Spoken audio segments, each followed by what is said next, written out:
بسم الله الرحمن الرحيم. نبي عليه الصلاة والسلام يزولن يمتت شريعة. نبي عليه الصلاة والسلام يزولن يمتت دين يتموالى شريعة ነው በርካታ ህግጋቶችን ደንግጓል። ነገር ግን ከህግጋቶቹ ሁሉ በላይ ደግሞ አንድ መርህ ከህግ ሊቆጣጠራቸው የማይችሉ ጉዳዮችን ማረሚያ ሆኖ ይቀመጣል። أن تعبد الله كأنك تراه فإن لم تكن تراه فإنه يراك. الله سبحانه وتعالى لتجزانه لك السن دم ملكته هنا أنت دم تملكته هنا الله لتجزانه أنت دم تملكته هنا مجزات كالشالك السو يعينيال بله السو ملكتينيال بله لتجزانه.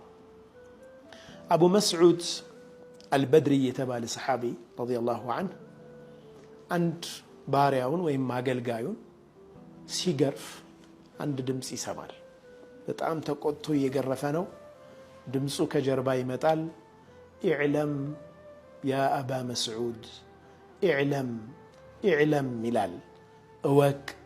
እወቅ የሚል ድምጽ ይሰማል። ግን ቁጣ ላይ ስለነበርኩ መግረፌን ቀጠልኩ ይላል። ድምጹ እየቀረበ ሲመጣ ነብዩ ሰለላሁ ዐለይሂ ወሰለም ናቸው። اعلم أبا مسعود أن الله أقدر عليك منك على هذا الغلام.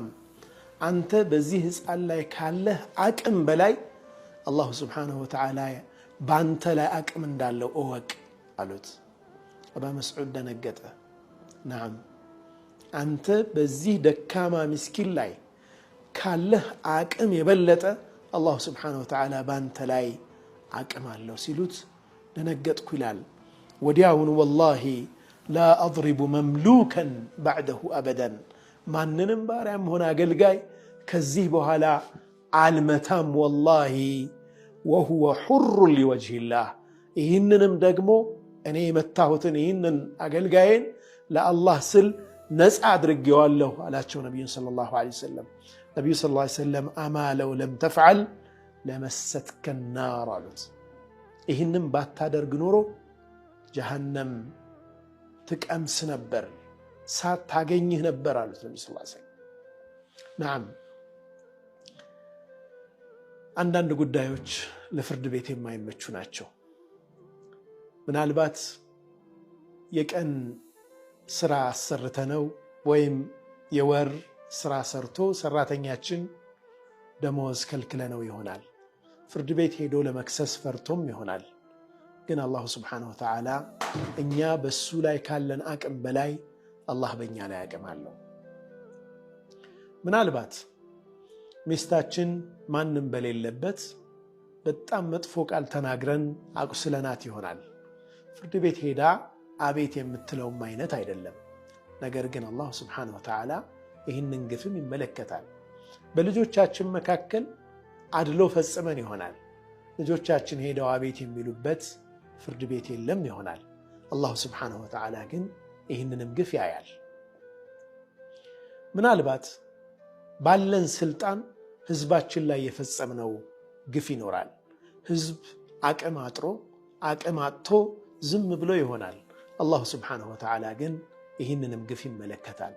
አላህ Subhanahu Wa Ta'ala እኛ ግፍ ከምንሰራባቸው ሰዎች በላይ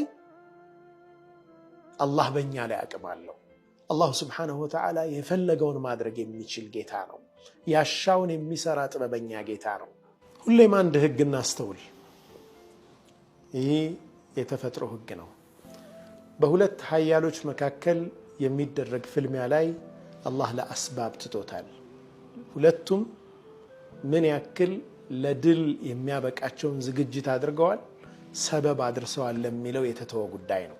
ነገር ግን ደካሞች በኃያሎች ግፍ በሚፈጸምበት ጊዜ ግን እነኚህ ደካሞች አላህ ብቻ ነው ያላቸውና ግፋቸውን አላህ ሳይመልስ ያን ኃያል ነኝ ያለን አካል ሳይቀጣ ዱንያ አታልፍም።